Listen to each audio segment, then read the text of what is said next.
Thank you. Welcome to the Fruit Heights City Council meeting. My name is John Pullman, Mayor of the City of Fruit Heights. We are meeting with an anchor location at 910 South Mountain Road, Fruit Heights City, Utah 4037. We are going to begin the evening with a pledge of allegiance to be led by YCC member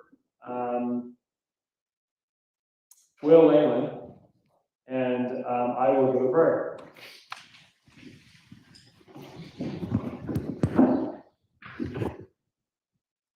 I pledge allegiance to the flag of the United States of America and to the republic for which it stands, one nation, under God, indivisible, with liberty and justice for all.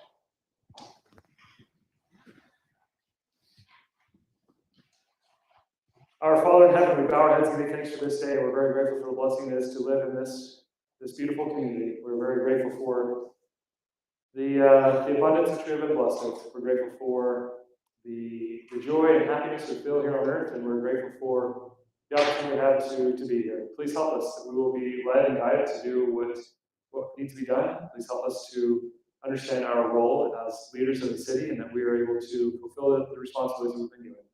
Please be with us tonight, and we say these things in Jesus Christ's name. Amen. We're going to move on to item number 1.2, which is roll call. Brandon Green, city recorder, why do you have that?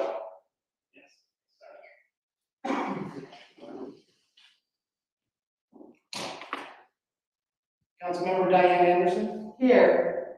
Councilmember Gary Anderson. He's excused. Councilmember Florence Sadler. Here. Councilmember George Ray. Here. Councilmember Eileen Moss. Here. Mayor John Coleman. Here. Thank you. We're going to go on to item number 1.3, which is city council training. We set this time aside on all of our agendas to allow one of the city council members to pick a topic that we need to learn so that we can be effective leaders and city council members. Tonight is going to be Paul Sadler. You have 3 minutes. You are on the clock. Thanks. I chose to have a few openings and for city staff to look at the hiring, nepotism, and other personnel issues out of our powers and duties book. Obviously, we as a city council don't hire or interview possible candidates for city jobs, but it's in the booklet we need to be aware of what's going on in the city. So obviously, we have to abide by many acts and laws that are outlined here. And one of them is the American Disabilities Act, and making sure that everything's fair in our hiring. And then once people are hired, there's even a longer list of things that we have to, as a city, have in place. For instance, that we have to follow the Fair Labor Standards Act, the Family and Medical Leave Act, the Drug-Free Workplace Act, the Equal Employment Policy, which includes policies on making sure that there's no harassment and things like that. We have to have workers' compensation insurance as a city, and there are lots of benefits that we are able to give to our employees, which hopefully is a draw for good employees. There are 3 openings right now, and that's 2 public works, full-time jobs, and 1 part-time secretarial. If you want to be informed about the city, apply to be that secretary. They have to be, they have to be at the meetings, but they do listen to the recording and download it so that they can type up the minutes in a way that's concise and easy for people to understand and to read. And so anyone out there that is listening and is interested, Fruit Heights City is a great place to live and a good place to work, and we encourage you to apply if you're interested. That's all I have, thanks. Thanks, Flo. Awesome job. You still have 58 seconds remaining. Item number 2, do we have any conflicts of interest? Not seeing anything on our agenda. We're going to continue on. So we have a public comment period. This period is set aside on all our agendas to allow the public to present anything to the council. Do we have anyone tonight that would like to present anything to the city council? Jay's not here. So that's 3.1. 3.1 is Jane Mulford. I don't see her here. She's not online either. Okay. I'm going to do this. I'm going to have the sheriff present, and I'm going to have the youth city council. Is that all right? I want you to listen to what the sheriff has to present so you can report back to this youth city council. So I'm going to invite the sheriff up to present on everything that's going on. And before, on your way up, I want to thank you for all you do in the community. I appreciate your presence at the event last night at Farmington City. That was really neat to see you guys there and actively participating in it. Thank you.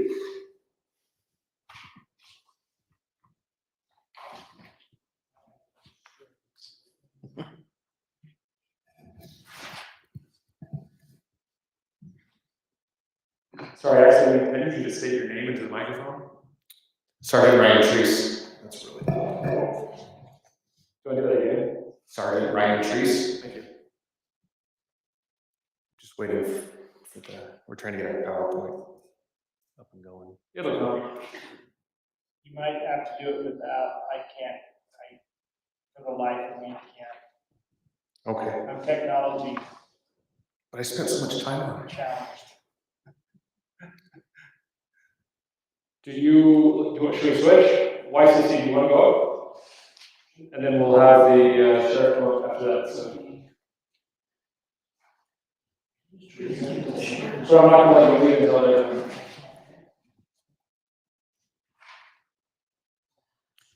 Good evening, everyone. I'm Noel Lane from the Youth City Council. And my name's Adeline Webster from the Youth City Council also. So, a couple projects we're starting right now. We have our October project. It is October 24th. October 26th from 5 to 6 p.m. We're doing a pumpkin walk, trunk or treat, and just those two things. We're just gonna have it out here in the parking lot. We're gonna need to contact the fire department and sheriff department just so that they can make sure that the street is safe for kids walking across. Make sure that we have the parking lot open for ourselves. That I think. What was the date on that? It's October 26th. Is that Friday? It's a Wednesday. Okay. What's a pumpkin walk? That is a good question. I have no idea. They mentioned it. It sounded like a good idea. It sounded fun. I know we're going to be bringing pumpkins. Like the Youth City Council is bringing on. I think we're going to make a flyer that invites people from the city to bring their own pumpkins carved. And other than that, I don't really know what it is. Do you need anything from us? Do you want us to, as city councilors, to do a trunk or treat, or what do you need from us? I think we're okay at the moment. We have cars planned. We have a couple people per car, so we'll end up decorating them and getting candy for that. So I think we're okay, but thank you.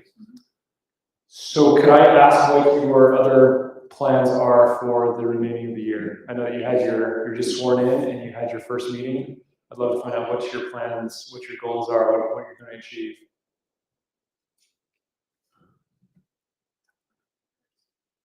So November 7th, we are putting up our Veterans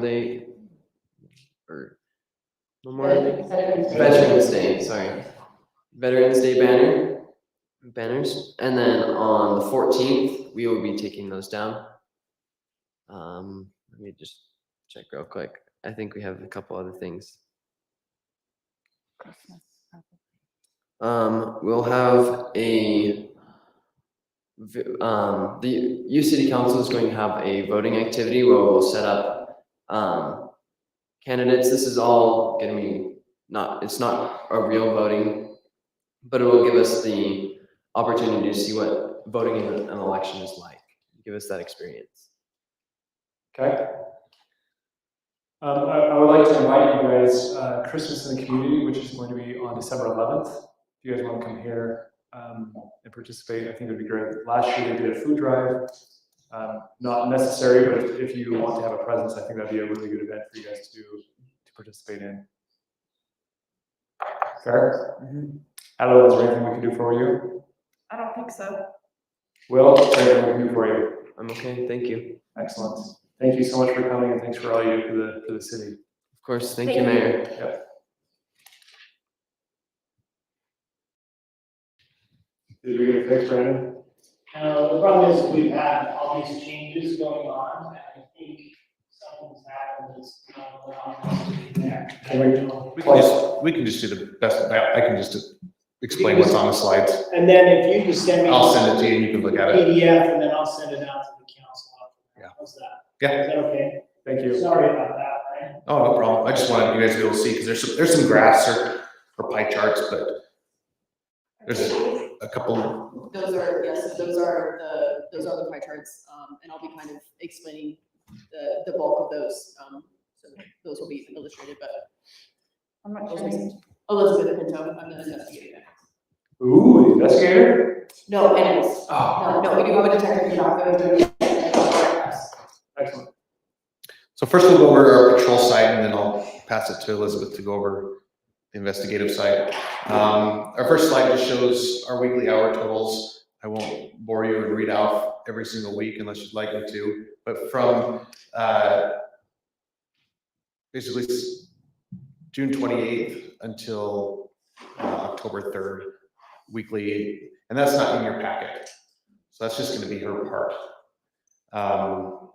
There's a breakdown of hours, weekly hours. So for that time frame, that gives us a total of 947 hours that were recorded within the city. Now that's not all the time that they're here. That's when they're on calls, whether they're self-initiated or they're on dispatch to a call, or maybe they set in a school zone, or they're doing radar enforcement or something like that. But that doesn't captures the majority of it. But that doesn't necessarily account for driving through the city or things like that. What was the dates, please? It's June 28th through October 3rd. So that gives us a weekly total average of 67.64 hours and a daily total average of 9.66 hours. I received a voicemail, I think, from Councilmember Sadler. She had called and wanted to hear an update on the stolen vehicles that I reported on and to see if we've improved or if the city's improved based on some recommendations that, but she caught me in the parking lot and I said, I have a whole slide for you, so we'll go over that. So last time I presented, we had 6 stolen vehicles in that quarter, 2 that were recovered from other jurisdictions. In this quarter, we've had 0 vehicle thefts, 0 recovered stolen, and only 1 vehicle burglary in that 3-month period. So they're doing their jobs of making sure their cars are secured and leaving their lights on and, you know, trying to deter any of those types of crimes. Most of them are, like we talked about before, crimes of opportunity. I think all of them, of those 6 that were stolen from Fruit Heights, were unsecured with keys inside. And so I think the message got out that, and people are, I wish we lived in Mayberry and we could do that, but unfortunately it's just maybe as close as we have to Mayberry, but 0 is really good on both those categories. And 1 vehicle burglary, especially in this time, summertime seems to be the hottest time for those types of crimes. People are out more, the temperatures are warmer, they just seem to be out doing things. So she corrected me, there's 3 vehicle burglaries. I only found 1 when I pulled my statistics. So that's still a lot better than last month. That's vehicle burglaries, not vehicle thefts. And that was kind of the big one we looked at, was vehicle thefts. So you don't show any vehicle thefts, do you? No, I do not. Okay, we're on the same page on that one. So we had 248 dispatch calls last quarter, 176 self-initiated, or we call them on view incidents, and 1 cat-to-cat. That just means it was call that was received by a different dispatch center and sent to us.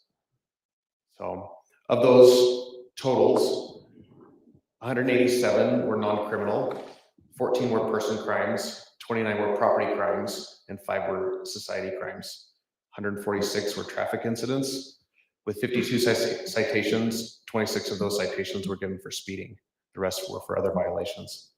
And 44 medicals in that time, which that number will be 0 here pretty soon. Well, we still respond to medicals if there's law enforcement need, but we don't do the paramedic anymore. I just had a couple slides to go over some tips or some things to watch out for. And I think I went over this last time, but it's fresh on my mind because I have a newer driver. So restrictions for new drivers, no passengers for the initial 6 months of driving, except family members. And if you're under 17, you cannot drive from the hours from midnight to 5 a.m. unless you're going to or from work or to or from a school activity. So just for all those people who have new drivers, just so you know, when they try and tell you they can, you tell them no, or they get a ticket. But while we're on this, can I ask a question about unlicensed motorized vehicles on city streets with the youth? What's going on with that, and how can we? You're talking about like UTVs Golf or cars, UTVs. right? Motorcycles. That's becoming a bigger problem everywhere. If they're not licensed, they cannot be on the road. So that's something that- with that? So, I mean, they can be stopped and given a ticket. Normally it's education at the beginning because they're young kids that maybe, parents are gonna end up paying for that ticket anyway, which maybe that's what we need to do. But generally education at first, if it's a repeat person, then we can go down the route of giving a citation. So in instances where we receive multiples on a certain family or a certain individual, what's the best case scenario? What can we do instead of being a tattletale on them? Is there any way that we can get you involved without causing too many issues? Brandon has my number. You can tell Brandon, he can call me and I can go over there and say, we can watch the area. We can do, sit down the street from them and stop them, when they leave. Hopefully with the education part of it and parents knowing that we're out there watching, they'll curtail some of that. Okay. I think I have received quite a few complaints about golf cart, the Village Way, Bella Vista neighborhood. okay. I can't tell you exactly where it's located, but I have a pretty good idea. So I'll probably. Will you just email me Yes. and I'll get that out to everybody to watch for it. Okay. Yeah, there's a couple in that neighborhood, and it's a nuisance. Yeah. I think it hit someone's car and ran off, and. And I have the same problem in my neighborhood where I live, and there's been some uproar because parents don't think it's a big deal, but until someone gets hurt or they're flying through the neighborhoods on golf carts or motorcycles or ATVs or whatever, and a lot of times they don't obey the traffic laws because they haven't been through driver's education. They're younger kids and things like that. So hopefully through some education and being more visible, we can get that taken care of. I mean, my goal is not to write a 12-year-old kid a ticket, but if we have to go that route, then we can. Can you impound the vehicle for me, and then I'll buy it from auction? I didn't hear that.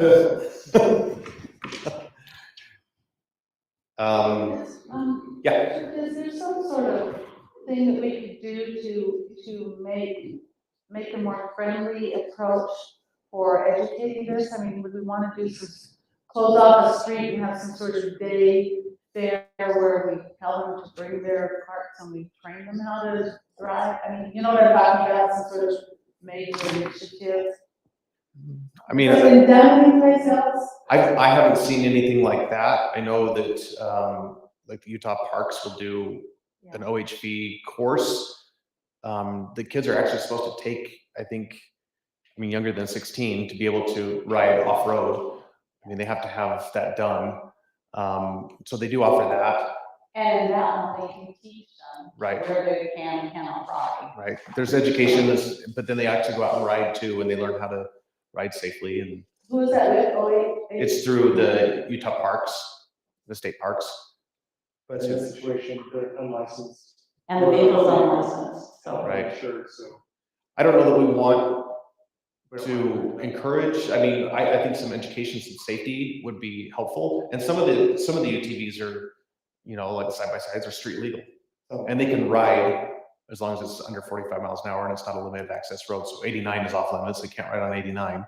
But most, I mean, all the other roads in Fruit Heights, as long as it's registered and it's legal to ride on the road, they can drive them on the road, but they have to have a driver's license if they're gonna drive those on the road as street legal vehicles. So if you're under that, you know, if you're under 16 or you don't have a driver's permit or learning permit, you can't ride those on the road. So, Thank you. Yeah. So keep going. The other tip I had was winter's coming fast. Hopefully it's hot outside, but it doesn't seem like it. Nights are starting to cool off. So tips for driving in snow conditions, slow down, leave more space. A couple years ago, the state passed a law for specific roads in the state that will require either mud and snow tires or the M&S tires, snow tires, or the 3 Mountain Peak tires. One of those roads is 89 on the north up by South Weaver, and then most of the canyons and stuff like that. But I would bet that most of the traffic accidents that I go on in the wintertime are because of poor tires. People just don't have traction. And No inspections, no. right now there's no safety inspection. So just a tip for everybody, you know, if you want to be safe as possible, make sure you have really good tires in the wintertime. That's just it's night and day difference.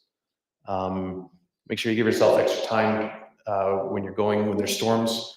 Wiper blades, put on new wiper blades. A lot of them are, people just can't see. Windshield washer fluid. Remember, we need to clear our entire windshield of frost and snow, and there's a lot of guys that have a pet peeve and they will stop you and write you a ticket. I'm one of those. I don't see how you can drive down the road when you only have a patch this big of, you know, to see through. Works really well. It doesn't. Yeah, until someone comes from your side and you get it. But that's a big issue. And then just have that emergency kit in your car, you know, water, a blanket. If you do break down and it's cold outside, you want to make sure that you're warm, you stay warm. But my thing is tires. I always make sure I have good tires for the wintertime. It's worth it. They're expensive, but it's cheaper than fixing your car. So I have the domestic violence hotline. That's always a hot thing. I don't think we're probably right on average. I don't think we've had an influx of domestic violence incidents, but they're always there. So if you know anyone that needs that, that'll be included in the PowerPoint that I said. You can put that on the website or in the newsletter. Also the suicide hotlines for Davis County and the National Suicide Prevention Hotline. Again, I think since COVID, or maybe a little before, but especially since COVID, we're seeing a lot more suicide attempts or suicide threats or successful suicides. So let's watch out for everybody and get them the help that we need when we can. So those are in there. I appreciate your time. Does anybody have any questions for me before I pass it to Elizabeth? Nope. Thanks. All right. Thank you. Thank you for being here. Thank you, Sergeant. My name is Elizabeth. I am the investigative criminal analyst over at the Sheriff's Office. We newly started an analyst program over at the Sheriff's Office as of October of last year is when I was hired. So we've been working on and developing that and are beginning to gather analysts and things of that nature. Part of my goal at the Sheriff's Office as the analyst is to provide intelligence-led information to officers so that if we do have a lot of vehicle burglaries and things like that, that officers kind of have a better idea as far as what time and where specifically, what neighborhoods. I also assist in an investigative manner with detectives, helping to track individuals down and verify addresses and phone numbers and things of that nature. I also engage in grabbing numbers and statistics and figure averages and things of that sort. So today I have to share with you the quarterly report for, this is going to be from July 1 through September 30. So it looks like during that time, we had 33 cases that were investigated. These are all occurred within Fruit Heights, 67.6 of which were person crimes. And then about 26% were property crimes. We did have one crime against society, which was a graffiti and one death investigation. Of those person crimes, our largest number of crimes were child abuse, rape, residential burglary, object rape, and child neglect. Of the person crimes, vehicle burglary and fraud were the most at 3 each. And on the third page, and all this will be sent your way, kind of lists out how many of each type of crime that was investigated. Thank you. That's all I have for you. Do you have any questions for me? No, that's good. That's good. Thank you. I don't like those numbers, but they are what they are. Nobody does, yeah, unfortunately, but yeah, we're happy to be here to work on them. So another thing that I did want to bring up as well is we newly did add a victims advocate unit as well during the last 6 months. And they're now going to be on call and able to respond to scenes and things like that. So we're very excited to announce that as well. Great. Is that something that gets funneled to the police, or is that a number that someone calls who needs advocacy? Gotcha. So it's connected to the sheriff's office. So individuals who are who have cases at the sheriff's office, and the goal is to provide for the entirety of Davis County. So yes. Does that answer your question? Yep. Wonderful. Thank you. Thank you, Elizabeth. Thank you for your time. Appreciate your time. Have a good night. I agree with you. Excellent. Thank you so much. We're going to move on to item number 4.2, which is review discuss updates on the City 5 initiative, affordable housing initiatives. I just wanted to make clarification. They don't need to be new from last year. The state's not requiring new initiatives. It's just we need to designate our initiatives. So when I saw this, I'm sorry, I probably should talk more depth about it. Yeah, it's, thank you.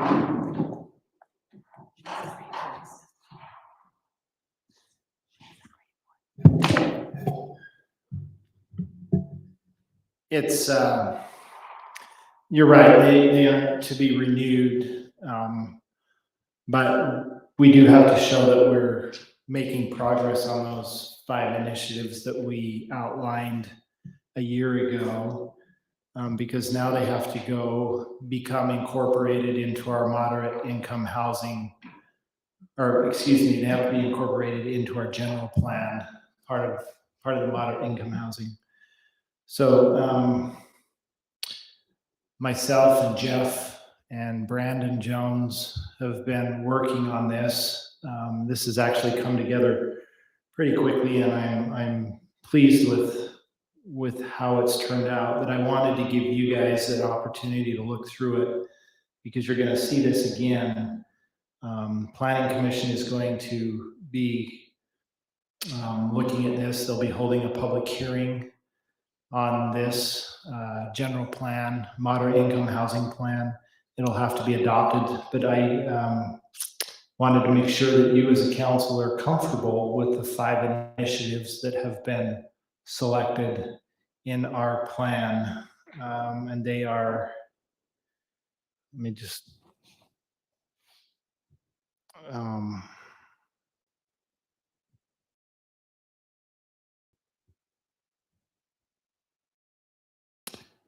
page 20 is where you'll find start finding those initiatives or strategies, however we want to term those.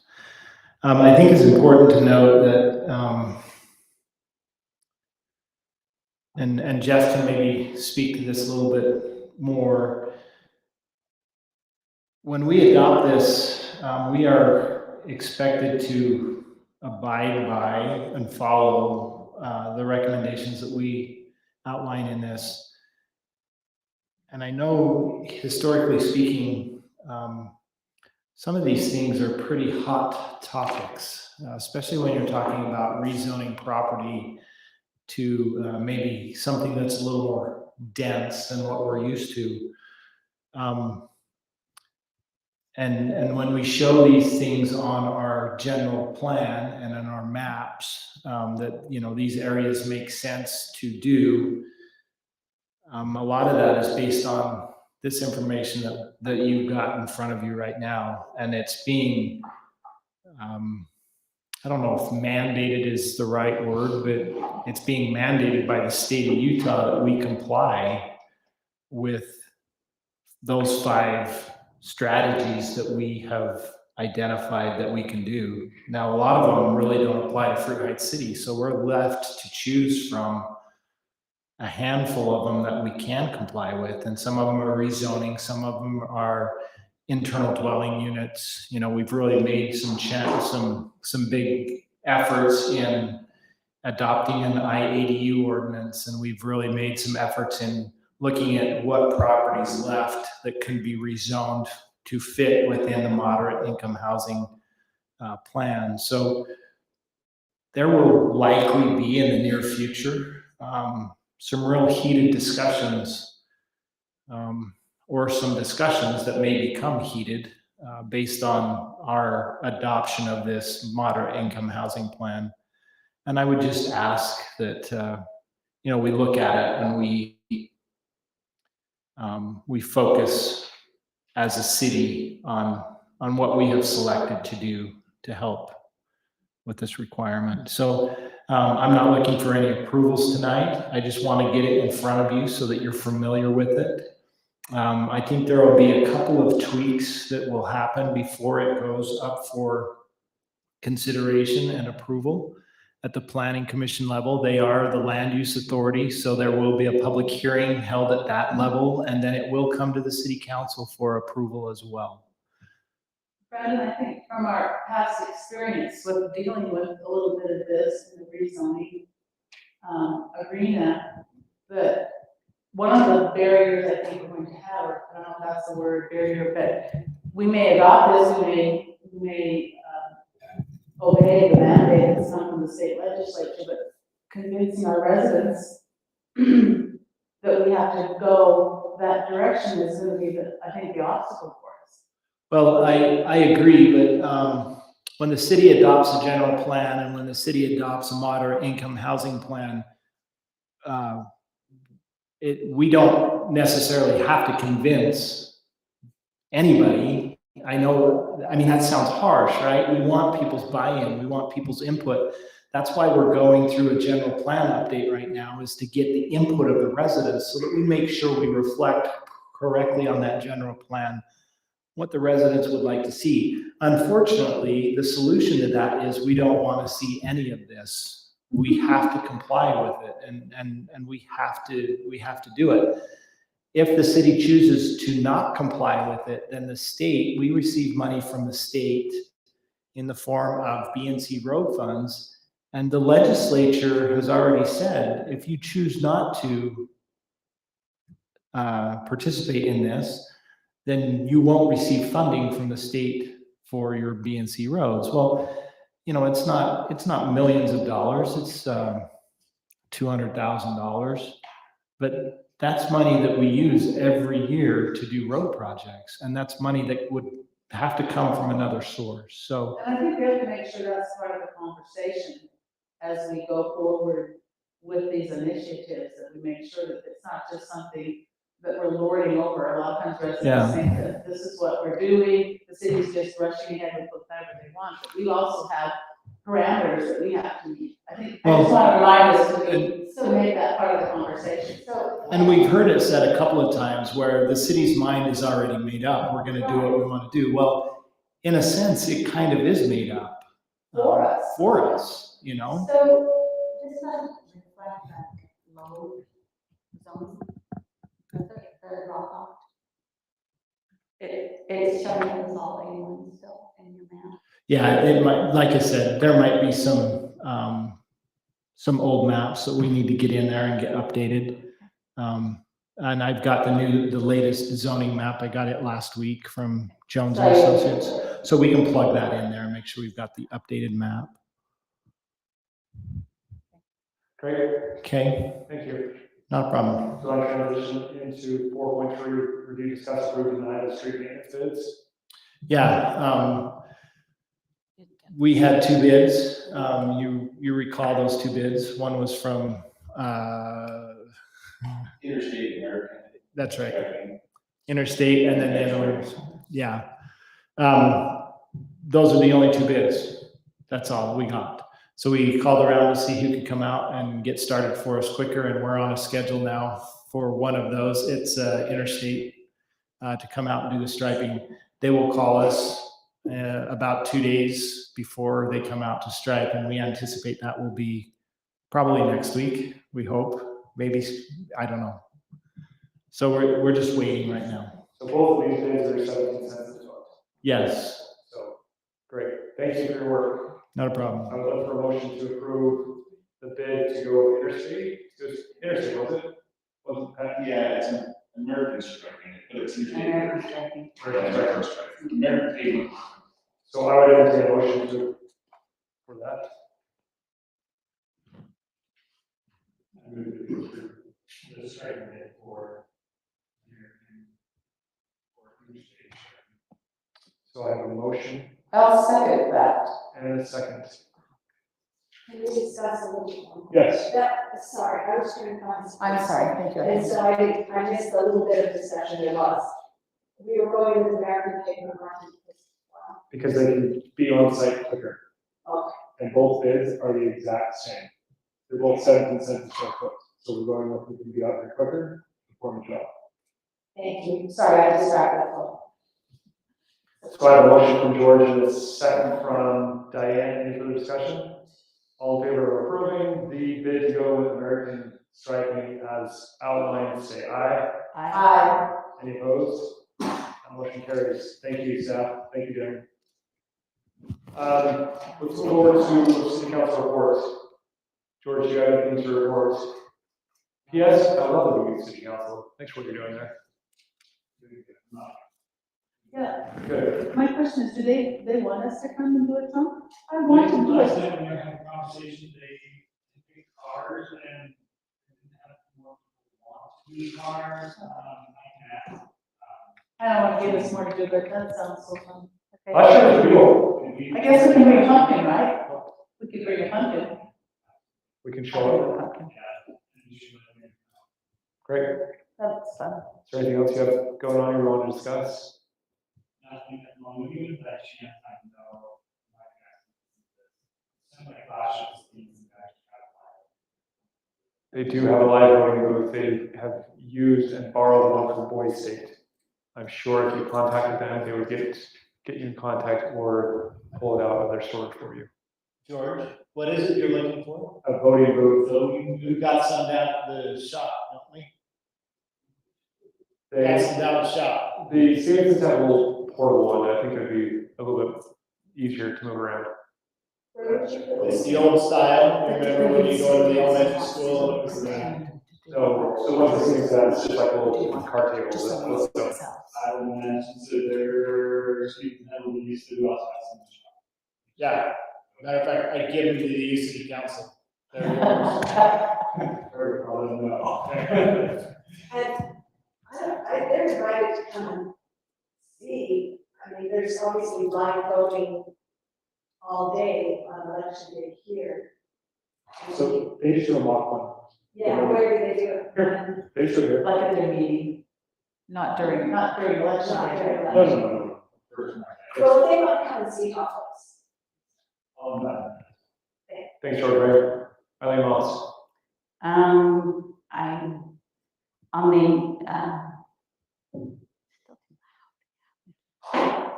the employees that we're trying to hire. I've worked with Brandon a little bit on trying to put, and he's put together the range for what they're looking for, and trying to push up some of the salaries. Public Works he's worked on that a bit. He's still planning to work on the secretarial staff and bring them up a little bit as well. Okay. And that will not need to come to the council. That's just going to be a budget adjustment. Great, thank you. I don't have anything that I need to report now.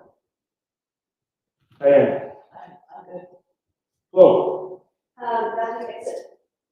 I am going with Venus to the convention Great, tomorrow for the next. excellent. Report, would you like? I'd love to, maybe sometime on the next council agenda if you would. Great. Brandon, do you have anything to report? I did, but I forgot what it was. You have something. Is it the hollow?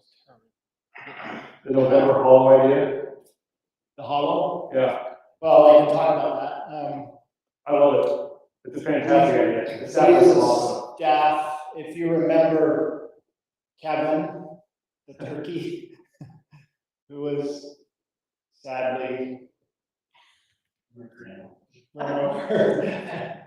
We're gonna, I think, for the month of November, well, let me just explain what's going on here. Staff wanted to do a little Halloween something out here, so that's coming together. Looks great. We'd like to play off of the pumpkin walk. I didn't know that that was going to happen. We had heard that it wasn't, and so I'm glad to hear that it is. But we're gonna come up with a little scene out here that just for fun, staff's putting together. But as we were talking, we thought it would be a good idea to do a turkey hunt down in the Nichols, or the Gailey Trail. And it's just putting a cutout picture of a turkey somewhere up in the tree, and as people walk along there, they can find the turkey and then come into the city building and plan a little candy bar or something for the kids. We should call it the Kevin Walk, the Kevin Hunt. The Kevin Hunt. So, this is things as we start moving into the holiday season, to give people something to do other than spray paint the bathrooms. That's still a problem. How have the bathrooms been? What? How have the bathrooms? They've been good. They've been good. I noticed the honey bucket up on top was turned over. We're actually gonna probably discontinue using honey bucket. It's been nothing but a problem for us, and that's exactly what I feared. Sorry, we tried. We tried, unfortunately, and it's not the mountain biking community that's doing it. It's the people that don't have anything better to do, and so they go up there and get a little bit mischievous. And I can't expect the sheriff's department to be up there 24 hours a day, 7 days a week. We actually, Is this in Fruit Loops? Yes. we're actually gonna try one more thing before we can. We're going to put a trail camera up there mounted on a 4x4 steel post and see if we can catch. So is it chained down? It is. It's bolted down, but they were anchors out. Okay. We could put that ingenuity to work. He throws a sledgehammer back in the car to go to Denver. You got that. They're just throwing the rocks that are up there on top of those anchors and breaking Yeah. them off. Or they're dropping pipe bombs down the vent and blowing up the air. You just name it. They can do it. What are you closing the parks? We won't close the parks until it gets cold enough, the water. So I would, probably March, April timeframe, we'll close them down. I don't know. Thank you, Brad. How has the biking community been? Do they like the honey bucket there? Yes, the people up there appreciate having it there. I've heard from several people saying thank you, but and I've been told as we've gone up there and taken care of the problem that it's not the biking community that's creating the problem. It's just people. Okay. It's just yeah. Bikers don't carry. Thank you, Brad. Yeah. Jeff, you have anything to say? I don't have anything, unless you got anything. No, next Tuesday, you'll be here for the meeting, the work session. I have that on my schedule. Great. That's it, 6, 7, 7. yeah. That's what I was going to talk about. I haven't heard anything back from Representative Barlow. And I think Representative Adams is going to be sending a staff. Senator Adams. Senator Adams, sorry. Mr. President Adams. President Adams. There you go. So I've got, I haven't confirmed it, Blake Moore is sending a representative. I haven't confirmed if it's Representative or if it's him, and then Romney as well. We'll have a representative. So we should have all people at the same table. Excellent. Derek. 89, you see a ship that's outbound this Monday, so a little bit ahead of schedule on that. What are they doing about it? They already did it. They already did it this last Monday, the ship that's outbound off the Off the, front road up by our shop. okay. End of the year, it'll be open. That's what I was told. Good. Do we have any staff? I had 2 applications. Just until we get some people. Excellent. Thank you, Darren, thank you. Thank you. We have nothing further on our agenda. I would entertain a Motion to adjourn. motion to adjourn from Eileen. Second from Flo, all in favor? Aye. Aye. Thank you for the new chairs 7:53. and the new microphones.